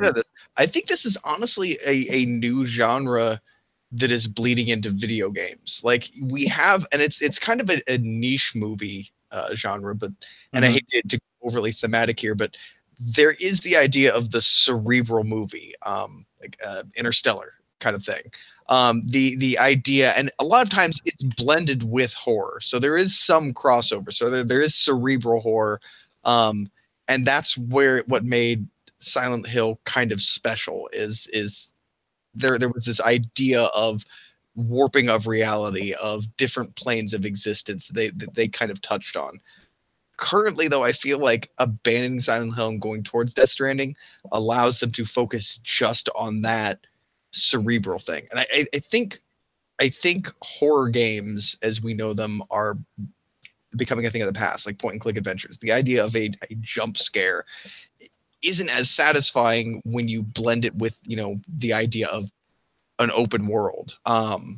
It really only works with corridors. This kind of thing is a long evolution from fixed camera angle Resident Evil based stuff. So I feel like it's a good move, and I think a lot of people don't understand what the idea of a cerebral type game is because you really haven't experienced much of it. Hellblade kind of was. I mean, the thing about it is that it can be, you know, cerebral type games can be a very difficult sell to general audiences. I mean, if you want to use any sort of things, examples of that, like you look at like a movie like Blade Runner. Like that movie was not. I mean, it's a cerebral movie, and it wasn't very popular. Both versions of the film to general audiences. So you kind of have to with this sort of stuff. You often walk that line of entertainment and being smart, but not too smart, where you go over the head of the general audiences. And I think that's the problem: is how do you advertise a cerebral reality bending game? There's no. The thing is that, okay, if you do say it's a cerebral reality sort of bending game, you've already just showed your hand, because exactly. that's part of that's at least for Death Stranding, that's part of the allure of it, the total mystery of what the visuals are seeing and what significance they have to the actual game. Yeah, exactly. So basically, if they show you anything or tell you anything that's not confusing, they ruin the premise. And I think that's where a lot of people are like, I don't really know how I feel about this. You're not supposed to know how you feel about it. No. That's kind of the point. Yeah, and that's exactly. And it's really doing it. It's really trying to keep people's, at least from what I get from it, so they're trying to keep people's interest by giving everybody a mystery. And the one thing about a mystery is that it can balloon and it can become all kinds of other crazy sorts of things, because there's only a little bit of information given. Mm. It's like they always say, like, you know, with art, you know, each person, you know, finds their own meaning with art, you know, like, I feel like that's the same sort of thing too. But again, I also feel like it can be a little bit, it's just a smidget dangerous because of how everybody is used to experiencing trailers and and all that sort of stuff. Like, I mean, I always felt we're going back to Metal Gear Solid 5. The biggest fault of Metal Gear Solid 5 is the fact that how much of the game they actually showed. It was almost overkill. You could kind of do check marks and pretty much figure out what point in time you're going to play or get to these certain things, with the exception of one section part of the game that was never really shown. Yeah, personally, I hope we don't get any more information than throw babies. Like I hope that they keep it away. Throw babies. It's just that one part where it's like I like the mystery of it all, but I do feel like I really do want to see how we are going to be interacting with the game. I mean, everybody's always has that fear with Kojima games where they're going to be watching it more than they're actually playing it. Yeah, I think his name has enough of a sell to it. I think that once you get people to test to kind of get in there, they'll find themselves hooked. I mean, I hate referring to Bloodborne so much, not really. But I mean, when that game first released trailers, like we had no information, and that's another one of those games where you're not supposed to know what's going on. Well, one thing at least that attracted me to Bloodborne was the environment and the fact that you're fighting fighting. It's like a Victorian era game, which we had kind of overkill of knights and sorcery type of games. Mm-hmm. I did like that sort of thing, and I'm like, hey, look, we're like in like a Victorian horror version of Dark Souls. But how much does that echo what Tony just said? I'm not really sure what's going on here, but I like the sci-fi stuff. Mm-hmm. And Kojima is somebody I know that makes good games. I mean, the recipe is almost identical. That's all I need, man. That's all I need. I don't I'm watching these trailers. I don't know what the fuck is going on. I don't care. It's Kojima. I'm already in. Yeah, and then you see sci-fi, and you're like, I like sci-fi. Sci-fi plus Kojima equals happy guy. Yep, that's it. One thing we do know one thing. He doesn't have the budget like he did with Metal Gear Solid. Oh yeah, he doesn't have that budget. So we can't expect something grand. I don't know. He's doing an FMV movie. He's doing one like something like The Bunker. I don't know why, but I get that feeling from this. From what he said before, he said the game is an open world game. But when we're talking about Japanese developers, open world means a little bit something different.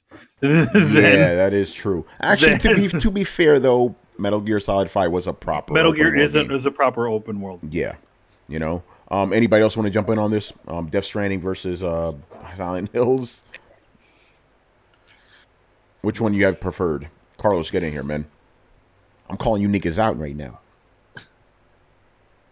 All right, Carlos is taking a shit. All right, Chris, go ahead.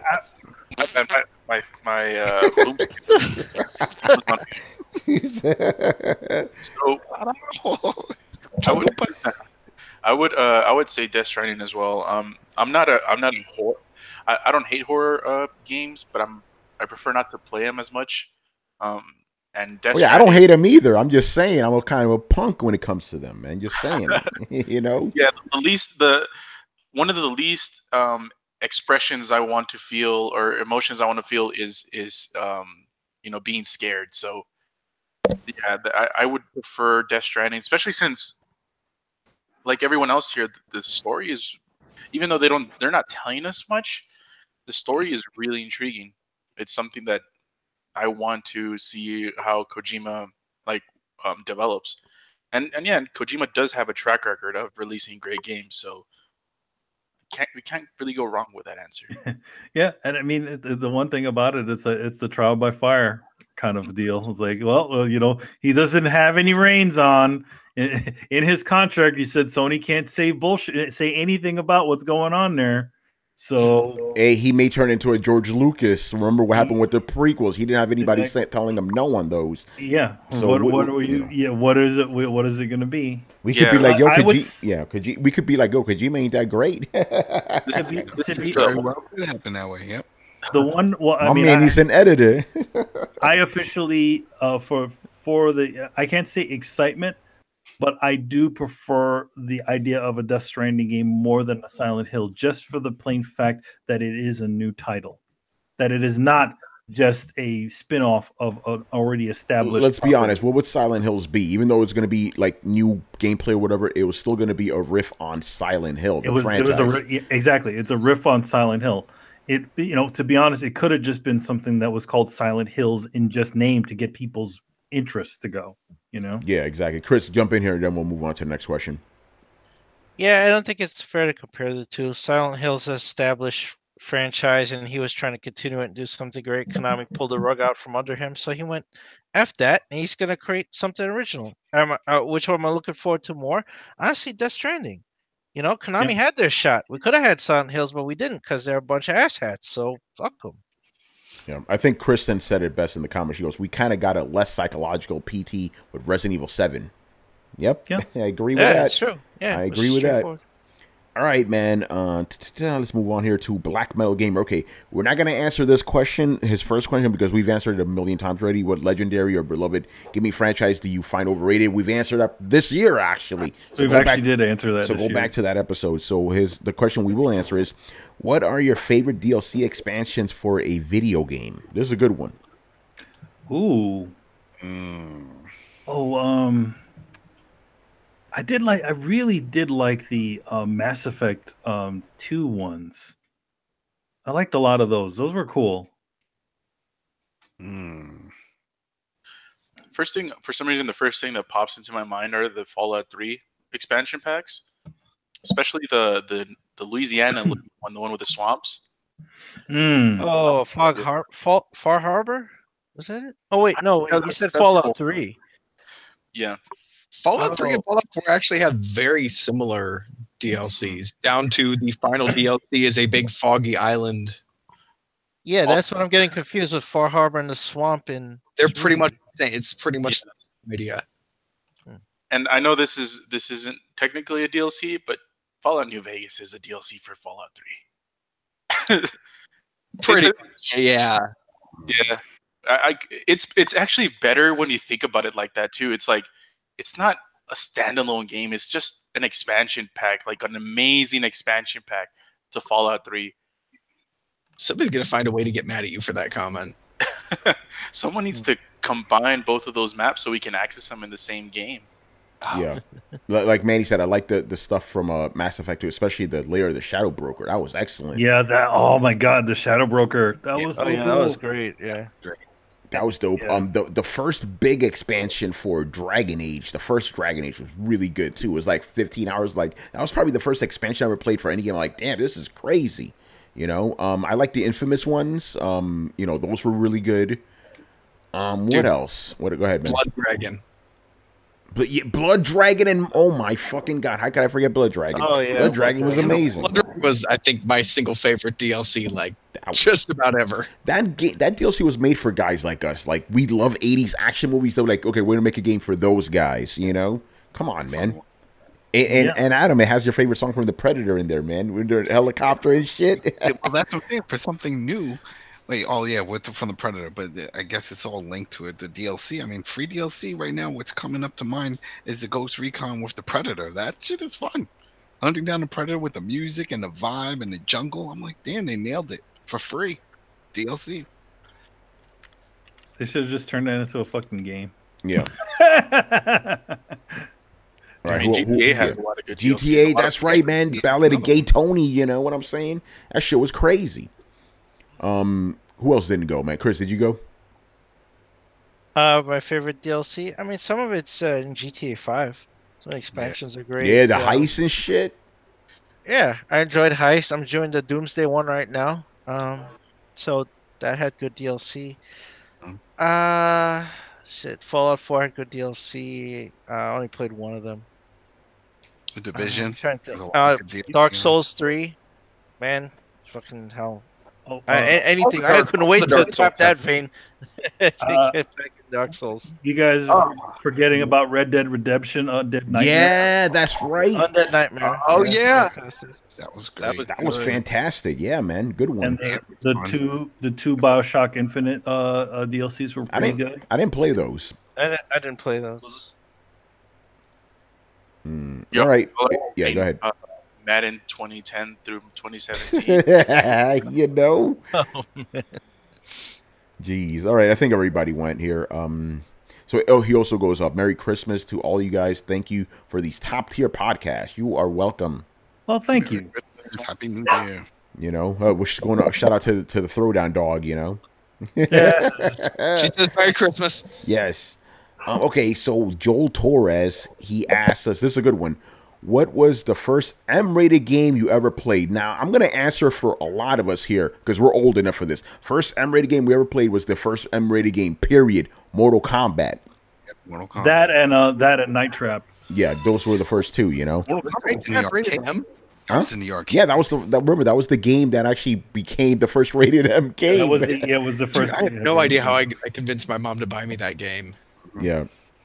Wait, probably did. I think I just bought it on my own. I don't think they actually checked back when Night Trap was a thing. Yeah. Oh, shout out to you know, who the fuck was it? Hurricane Winds, man, for subscribing to Throwdown. Thank you. Thanks, man. Yes, man. So yeah, Mortal Kombat. Does anyone have a different answer than that? Because again, when we're I'm going to you, Carlos, because you're like the youngest here right now. Oh, I played Mortal Kombat. Was that the first M-rated game you played though? Yeah, well, if that's the first M-rated game ever, then yeah, because I played that game when it came out. Okay, so there you go. Yeah, so yeah. Like you asked interesting questions. Like I don't know how our parents let us play those games. I'm like, oh, my mom didn't give a fuck. My mom didn't care. I think the thing is that with like a lot of things, what kids enjoy over parents is that it's like, what is it? How much does it cost? You know what I mean? It doesn't really. There's really not that, you know, because they don't understand the technology as much. Yeah. You know, Actually, you kind of got away with that sort of stuff. I recently asked my parents about that. I was like, were you aware of like how much entertainment I imbibed and the kind of stuff I imbibed? Like, some of it was adult stuff, because my favorite movie when I was like 8 was Alien. Yeah. So I was like, were you aware of how much R-rated shit I put down? And their response was amazing. It was, we really didn't care how sexual or violent or anything was, as long as it wasn't stupid. And I mean, as long as it wasn't like really stupid. So like, I could watch Animal House, and I did, but they didn't like me watching Beavis and Butthead, because it was one of those just, that's going to make you retarded if you watch too much of it. Makes sense. The one thing for me though, and my mom and my dad in general, like my father used to take us to see rated R films. Like I saw Rambo First Blood Part 2 in the movies as a kid. I saw The Terminator in the theaters as a kid. The thing is that one thing that my father and my mom would do is that they would just kind of preempt me. It's like, listen, all this stuff is all fake. This is not real, and that's the way it went. Like, my dad gave me the first quarters to play fucking Mortal Kombat, because he didn't see any problem with it, as long as it was, he was still there to kind of, to guide, me and my brother and whoever, any of the other kids. So I think that was it. Like, but when it came to like home console stuff, that was a little bit of a more sketchy location, because it's like mom and dad didn't exactly know what was in there. But I feel like as children, we kind of got it. You know what I mean? Like, we understood what they were going for. It's like, okay, yes, in Bionic Commando, you blow up fucking Hitler's head with a rocket. Okay, that's awesome. You know what I mean? I feel like, and I think this is an 80s baby thing. Like, we a lot of people, most of our age, imbibe a lot of TV and stuff like that, and we weren't really filtered. Like, a lot of our parents, it was. You would be shocked at how many kids used to go to rated R movies, versus what I'm pretty sure today. Like, most of the time, people take those ratings very serious. Like, that's not suitable for a 10-year-old kid. Like, back in the day, it was just, no, you have to have your parents bring you. You can't see it by yourself. It doesn't mean it's not. You can't watch Rambo or Terminator or God, I'm not, what was Predator rated? It was rated R, but the thing is, like, remember all these movies that we're talking about, right? They were rated R movies. They had fucking toys for all of them. They had toys. Like, Rambo had toys. Rambo had toys. Rambo had a fucking cartoon. Had toys. RoboCop had toys and a cartoon. Yeah. Back then, it was like, listen, this movie's rated R. You can't see that shit by yourself. You got an adult, go ahead. They didn't give a fuck. As long as you had an adult, they didn't care. Yeah, and this wasn't even as heavily policed. Like, back in the day, it's kind of like the Wild Wild West to an extent compared to these days. Like, things weren't that policed. Like, if you showed up with your friends to an R-rated movie when you were kids, like, most of them didn't really Sometimes care. they let you slide. You're like, man, whatever. I was always that motherfucker to another movie. Yeah, that motherfucker over there looks old enough. Go ahead. Yeah, like when I was always a tall kid, man. When I was in my teens, I literally I could buy tickets to go to see rated R films. So yeah, quick shout out. The only time that I ever got like carded, or they told me, hey, how old are you, was when I wanted to see Natural Born Killers. Yeah, that kind of makes sense, you know. By the way, quick shout out to Death Strike Virus, who's joining us on Mixer. What's going on, brother? What's up, man? And he also points out that Predator did indeed have toys, rated R films, you know. They did. Place on a fictional South America. Yeah, that's right. All right. And the next question for Mr. Joel is, this is a funny. What's worse, Shadow the Hedgehog or Sonic 2006? That's like saying which piece of shit smells more, man. It's fuck. I'm gonna go with Shadow the Hedgehog just because, like, even though Sonic 2016 was pure shit, at least it didn't have a fucking like Sonic character with guns, you know. Yeah, no, fuck that shit. Or a love scene. Oh god. Oh, wait a minute. There wasn't a love scene. They were just like it was like a weird kiss. Yeah, well, it's just. I mean, Sonic. That's the trash bit. I'm saying you're asking us to compare two pieces of trash, man. Yeah, they're both garbage. Sonic 2006 not only was a story garbage, but it was broken. It was like an unfinished game. It was broken. Yeah, as Mark says, Shadow is actually playable. Man, it's playable, unlike Sonic 06. Yeah, comparably to 2006. Yeah, it is. I think I would have to say Superman 64. Don't even count it. E.T., man, E.T., you know? Or we can just say Aquaman. Yeah, some games are so bad they just intrude into the list. Yeah. I mean, to be honest, I would have to go with Sonic 06.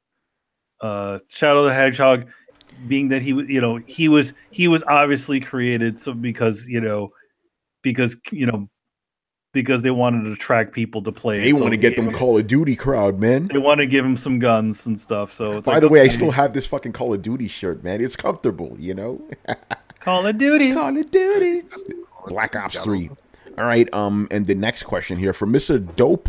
This is a funny name, Dope Gaming with Frog. I don't think he's in the chat room anymore. He was there earlier. Okay. We've talked about this before, but we could answer it again because he's the first timer. Do you think that the Xbox One X should have been the start of Microsoft's new generation? No. Yes. No, I don't think so. Yeah, I like that. Manny, okay, do you think the current console is good enough to be... That's where I'm coming at it from. You think that's good enough to be the... No, I feel like... I feel like this can't... I mean, I maybe I'm thinking of it differently. I think we're coming at it differently, yeah.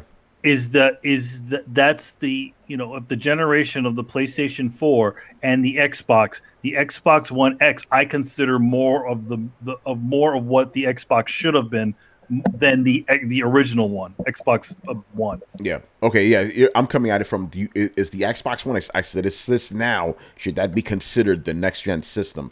No. Yeah, that's what I'm. Yeah, that's what I'm coming at. This was a turning point for the new systems. Yeah, it's not a turning point at all. What I understood from the question is when Microsoft released the X, should they have treated it as a new generation, meaning it has games that are only like playable for that console because spec wise they are tuned up just for the X, which they are not for the S or the original one, which is what I kind of understood from the question, and my answer would have been yeah.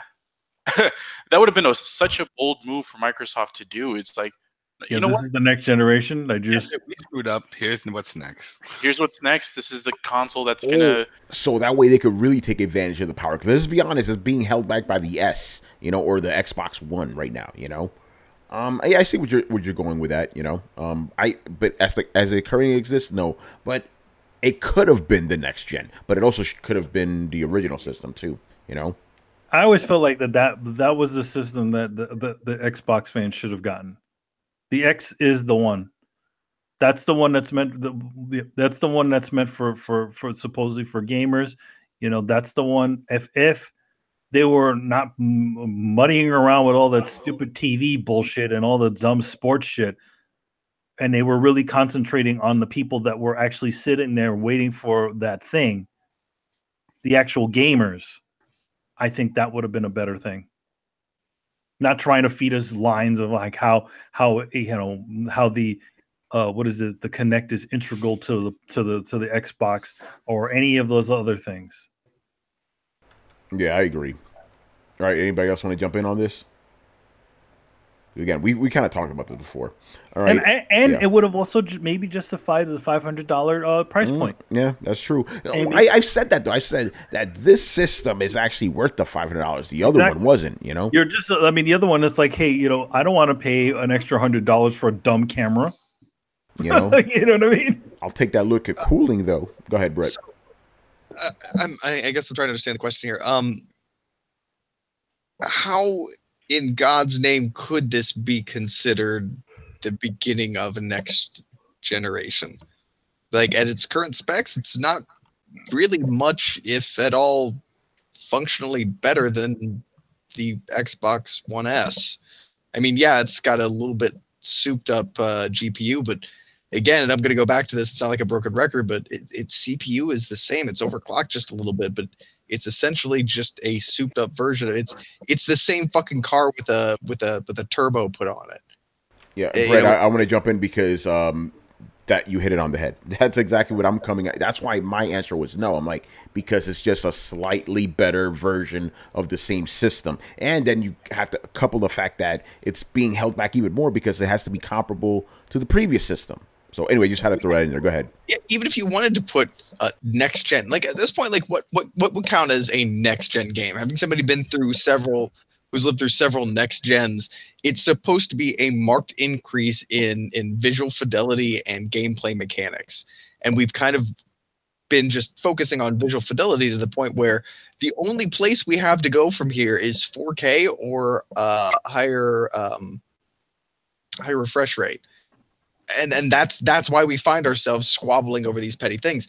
Whereas there are games that are using voxel technology or making new game modes or letting you construct in the game. Like, Fallout 4 is their settlement size is held back by their the processor that's in consoles. We are already being hamstrung by the lack of power in these consoles. You cannot, in my opinion, make a true next gen game with this processor. You can't. You can't do anything except make the game slightly prettier, and I think you need more than that to count for a new generation. If they put out PlayStation 5 and it was just a slightly boosted GPU, I will be really upset and probably just quit console gaming at that point, because it shouldn't just be a race towards the prettiest game. If we're being held back by innovation of actual gameplay because we can't make a beefy enough system to procedurally generate content or reflect real weapon damage on armor or any of that. Back in my day, we used to talk about things like actually seeing damage or dirt or that kind of thing, like rendered on stuff, putting new layers on things, seeing real-time effects, being able to have spark effects interact with the environment, how we would interact with the environment. We've lost all of that conversation down to what's prettier. And I don't think that we can launch another generation based off of, everything's pretty much photorealistic in the hands of a good developer already, but now you get a slightly higher frame rate. Like, I don't think that's enough to sell another generation. I really don't. And you wouldn't see the adoption rate because most people would just say, well, what's wrong with, is 60 frames really worth another $500? Great question. By the way, Dope Gaming says Brett is always on point. See, Brett, you have fans. Hey, all right. Some of you guys, love. And then somebody insults you after, you bastard. Yeah, well, that was Damien did it this week. Yeah, that was Damien. Yeah. By the way, Brett, I did tell the fellas like before because we were all like kind of on the same page with Jet, the new Jedi movie. We were like, watch Brett love this shit because you're always the contrarian. But I think we're all kind of on the same page. But that's a different story for another day. Yep. Okay, and the final question here for Mr. Sodep. And Chris, I didn't ask this man to ask me this, so you got lucky because you wanted people to ask us about this shit. So his question is to you specifically. What is Chris's opinion on Nintendo this year? And is there any possibility for Nintendo to repeat this success next year? He's talking about 10 million consoles, obviously, Well, yeah, I mean, they overperformed what I thought they'd do. I think they overperformed what we all thought they would do. remember they only report ship numbers, so I want to get that out of the way. Is it 10? And when they say 10 million, I got the press release. They said we sold 10 million. They shipped 10 million to retailers. Remember, we're not Nintendo's customers. The stores are. So stores pay them for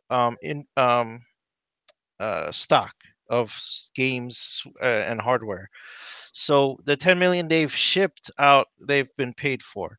And then so while there's 10 million systems they've shipped total to stores, there's not 10, maybe not 10 million in the hands of gamers, right? Can they sell back stock like some others, or they're just stuck with it? So I think they're just stuck with it. Like stores can break MSRP if they're not moving it and just decide like, oh, run a sale. Sears does it all the time. but I remember it was a big stink because of the Wii U not selling, and then we still weren't seeing it on sale. We're like, all right, it's just a matter of time, and it was still No, like some store. Well, that's the problem. Nintendo didn't change the MSRP. Stores had to opt out of it and risk losing future access to it just to sell them. There were stores breaking MSRP and going, oh, we'll cut it 40, 50% to move it, right? Hmm. But you risk Nintendo going, oh, we're not going to send you any future stock if you do that. Oh, right? onto the whole topic of what you said, if we're going to see a difference, we might, because Console Wars, the movie, is supposed to come out, and when people see the shady practice of Nintendo, that might put a bitter taste in their mouth. Well, I mean, like, yeah, when I did my editorial and I kind of talked about that stuff, people were just like, they didn't care. They were just like, oh, that's the past, and you're cherry picking and blah blah blah. I'm like, they did some awful shit, but Yeah. if you put that aside, yeah, they've overperformed. Now going into next year, so what's important? Like, what keeps up momentum is not the bullshit the system, is the games. That's what we always say. It's the games. So going into next year, do they have anything as strong as Zelda? Well, I don't see that in the beginning of next year. I don't see anything as strong as Zelda and Mario Odyssey. So that's going to be questionable how they keep up that momentum. I know they have some indies and they got more people signed up, but honestly, Bethesda already proved they fucked it up once again. Skyrim is broken on there. Like it's a shitty version of the game. It's got glitches in it, So Bethesda lives up to their reputation. So I don't know how much hope to hold out. Doom wasn't broken on PS4 and Xbox One, so hopefully that version is fine, and Wolfenstein as well.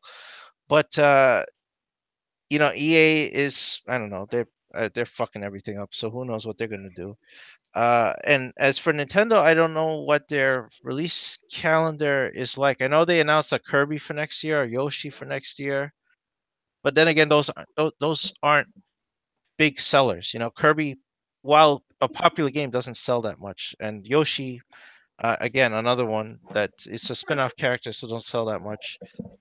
So I don't know what's gonna push the Switch in 2018. So I see the momentum actually slowing down. I don't. I'm still looking forward to March, and I will the same thing I always do on the show: get the report and read the numbers. I don't think they're going to hit 14 million. They're certainly not going to hit 23 million, like our esteemed colleague in Wall Street Journal Japan seems to think.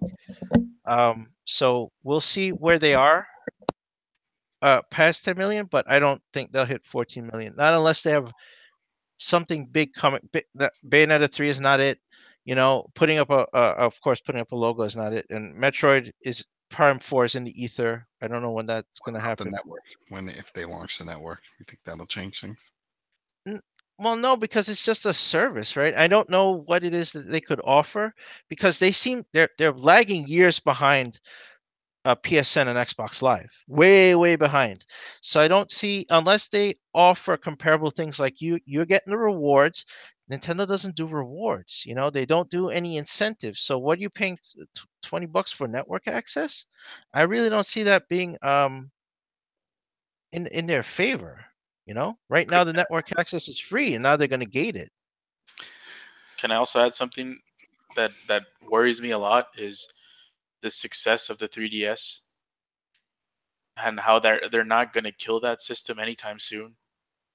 Like if they ported all the development they do for the 3DS and get all these titles for the Switch, I think it would be so much beneficial for the Switch. Yeah, I think we talked about this on the last show, how the 3DS this year sold more than it did last year. So Nintendo ain't killing that shit anytime soon, you know?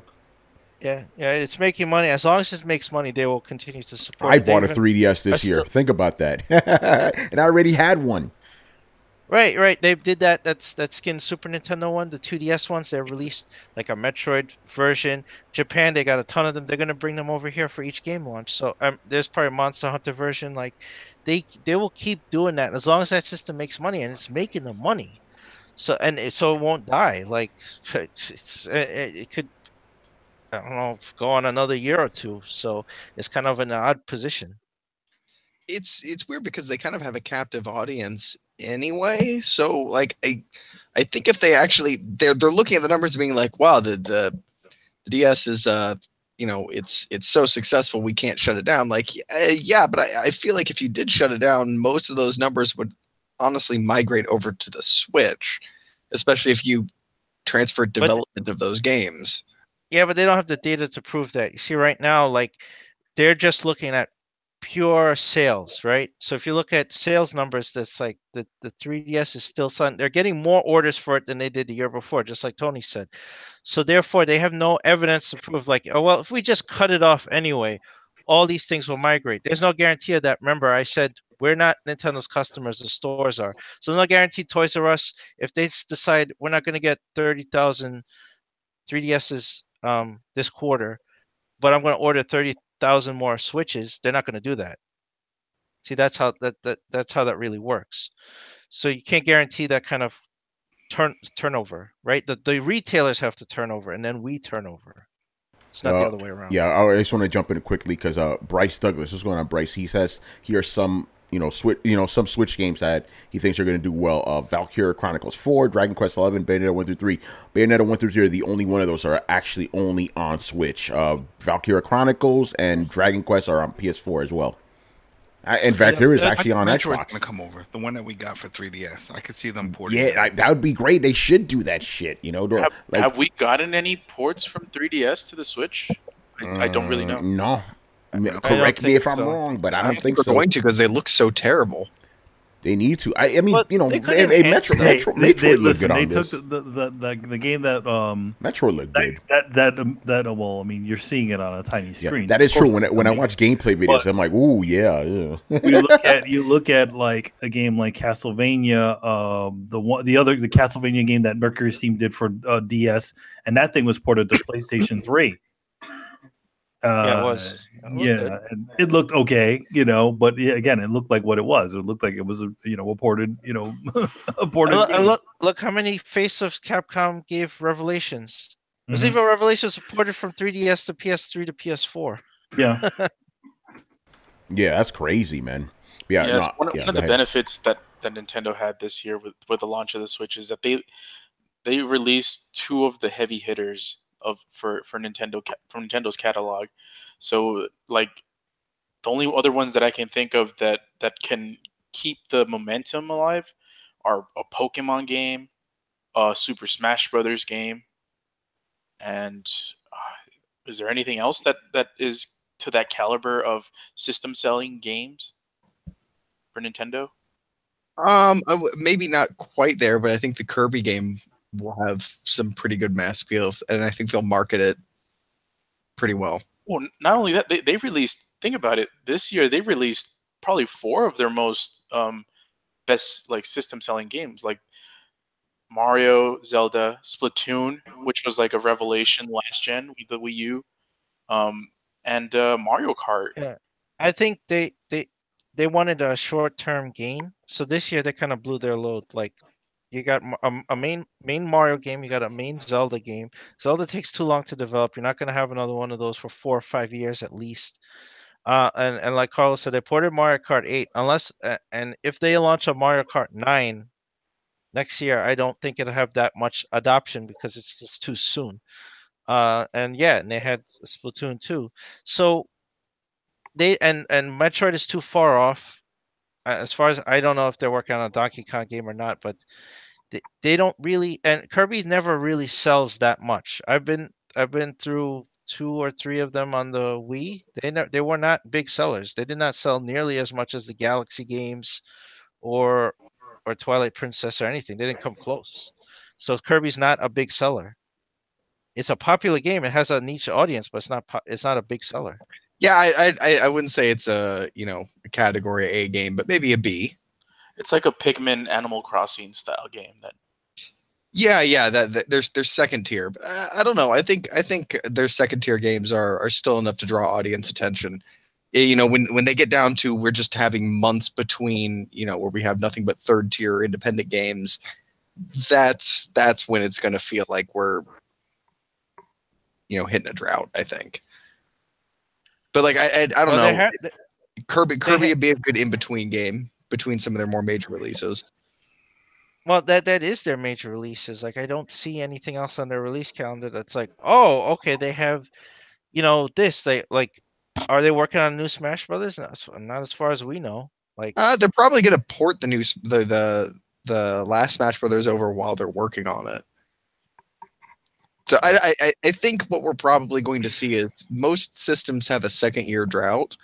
I think that they're going to try really hard to prop up the Switch with some things from the Wii U catalog, because like there's no good reason why they haven't ported Smash Brothers from the Wii U.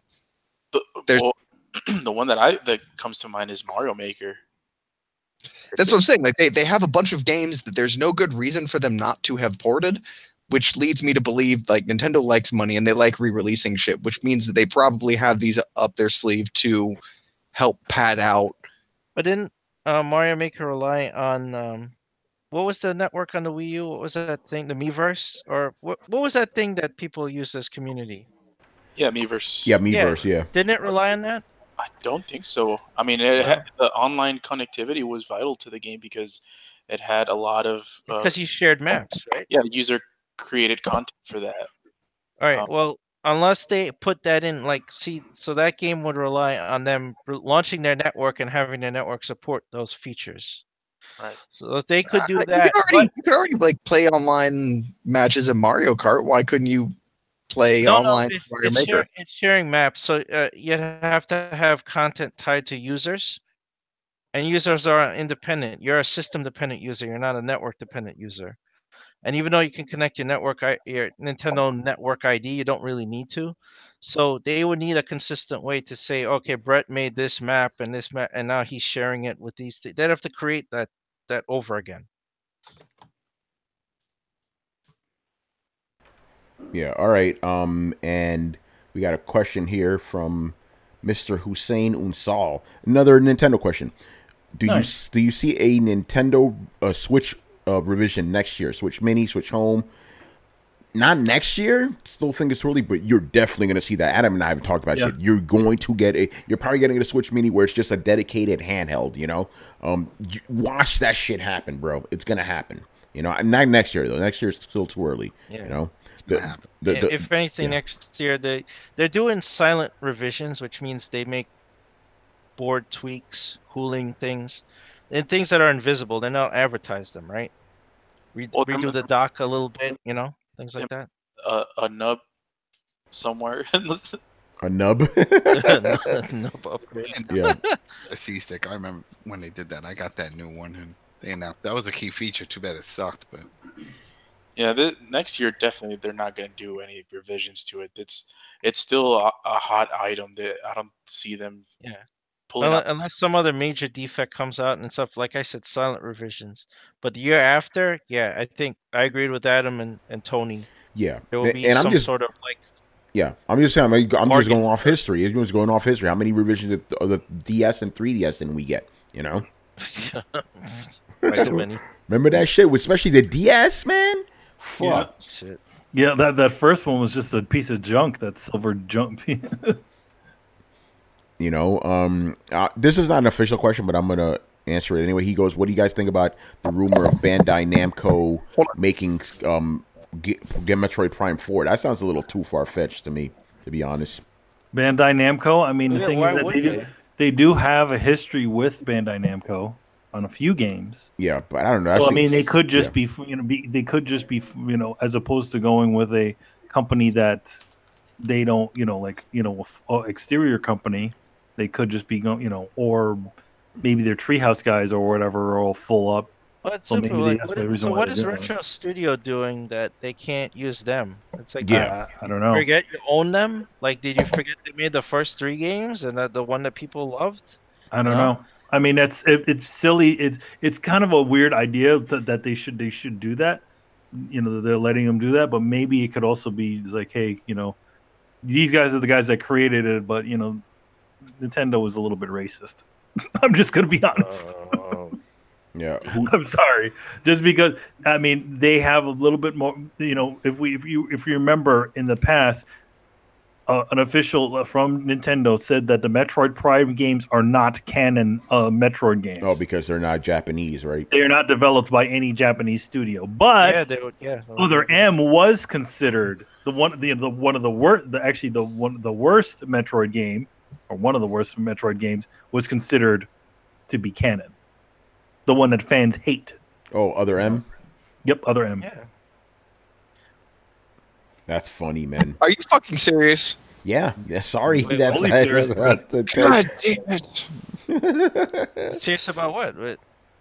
I was hoping that was just relegated to being non-canonical. Like No, they literally went and said Metroid Prime is not. Metroid Prime is not canon.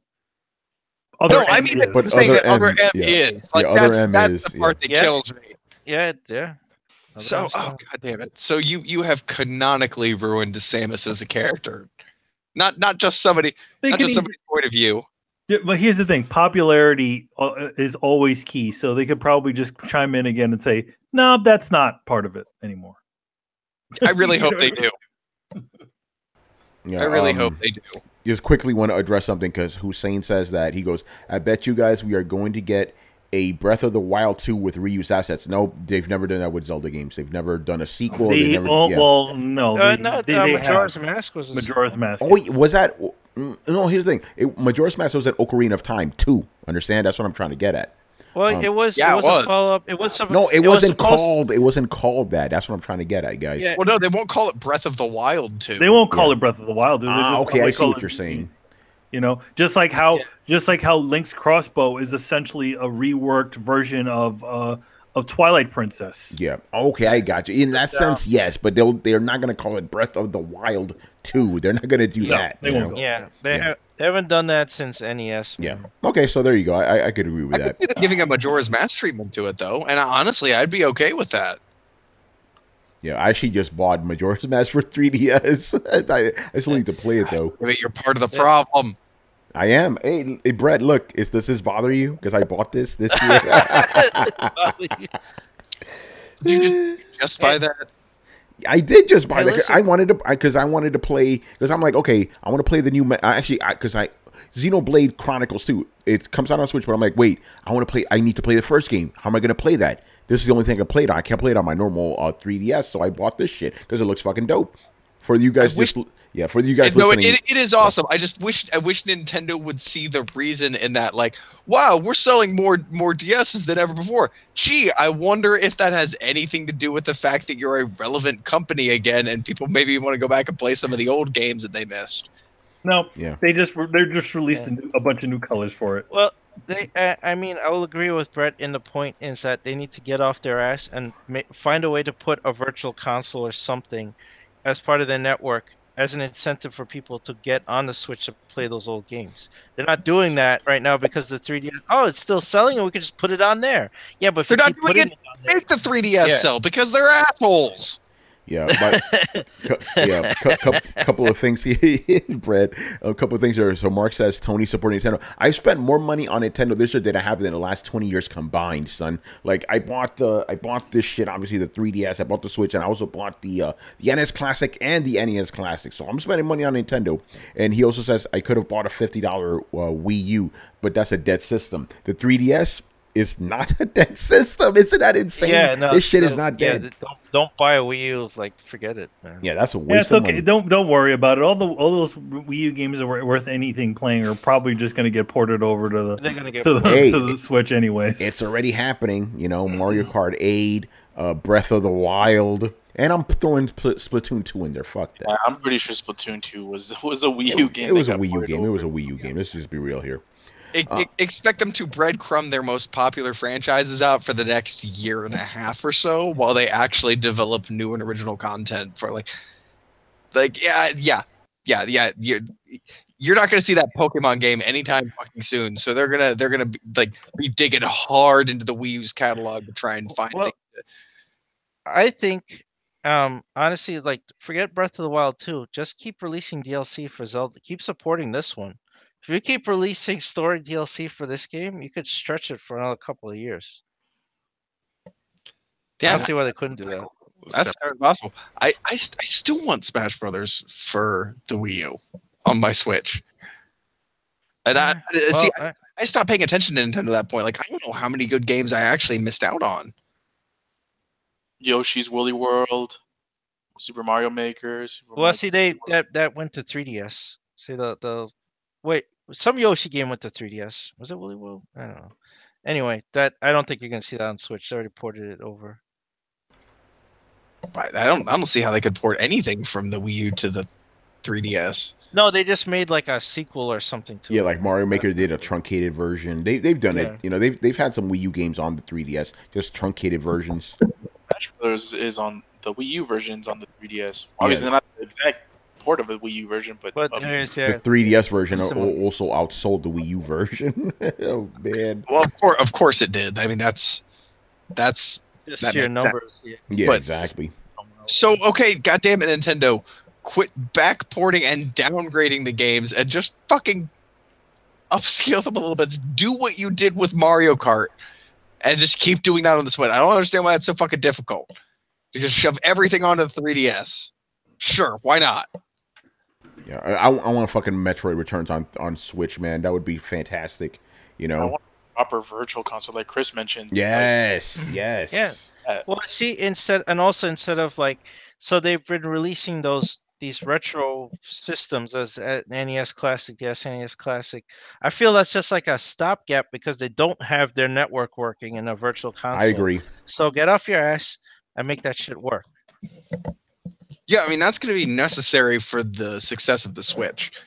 That's one of those places I think critics and advocates alike agree that part of what's going to sell the system and part of what's going to make it successful is going to be the virtual console. It's going to be playing your Super Nintendo games on your Switch.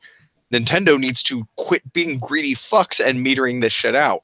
I don't want to see them decide to keep holding back the virtual console so they can sell an N64 Classic edition. And I'm pretty sure that's one of the things that's happening is they would have been scrambling more if they weren't already making money. And so we can sell the SNES Classic, and then we'll sell all these games a la carte for people on their Switch 6 months to a year down the road. I feel like they're trying to get us to buy these games more than we need to. And that's not unlike Nintendo, but we need to get these games on the Switch, or the Switch is not going to continue to succeed. It's going to dry up. Yeah, I agree. You wanted the game, you got to buy it 3-4 times for every single generation, eh? Oh man.